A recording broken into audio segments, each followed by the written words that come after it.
சனாதன தர்மம்.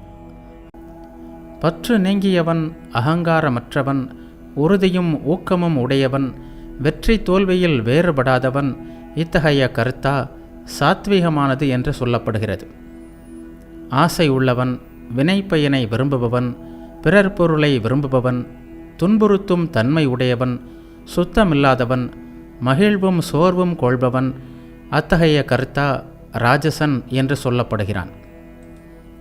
பிரவிற்த்தியையும் நிவிற்த்தியையும், செய்யத்தகுந்த காரியத்தையும் செய்யக்கூடாத காரியத்தையும், பயத்தையும் பயமின்மையையும், பந்தத்தையும் மோட்சத்தையும் எது அறிகிறதோ அந்த புத்தி சாத்விகமானது.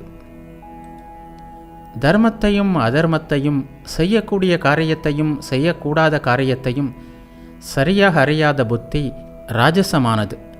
அஞ்ஞான இருளால் மூடப்பெற்ற எந்த அறிவானது அதர்மத்தை தர்மமாகவும் பொருட்களையெல்லாம் அதர்மமாகவும் நினைக்கிறதோ அது தாமசமானது. ஒருமை மனத்தை கொண்டு பிறளாத எந்த உறுதியால் மனம், பிராணன், இந்திரியங்களின் செயல்களை ஒருவன் நெறிப்படுத்துகிறானோ அந்த உறுதியானது சாத்விகமானது. எந்த உறுதியினால் அறம், பொருள், இன்பம் ஆகியவைகளை காக்கிறானோ, பெரும் பற்றுதலால் பயனை விரும்புகிறானோ அந்த உறுதியானது ராஜசமானது. தூக்கத்தையும் பயத்தையும் துயரத்தையும் மனக்கலக்கத்தையும் செருக்கையும் விடாமல் பிடிக்கும் அறிவிலியின் உறுதியானது தாமசமானது. எது முதலில் விஷம் போலவும் முடிவில் அமிர்தத்திற்கு ஒப்பானதும் ஆகிறதோ அந்த சுகம் சாத்விகம். ஆத்ம நிஷ்டையில் தெளிவடைந்த புத்தியில் அது தோன்றுகிறது.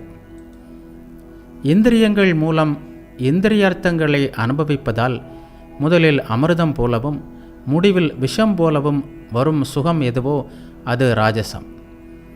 எந்த சுகம் துவக்கத்திலும் முடிவிலும் தனக்கு மயக்கத்தை உண்டு பண்ணுகிறதோ, சோம்பல், தடுமாற்றம் இவற்றிலிருந்து பிறக்கும் அது தாமசம் எனப்படும்.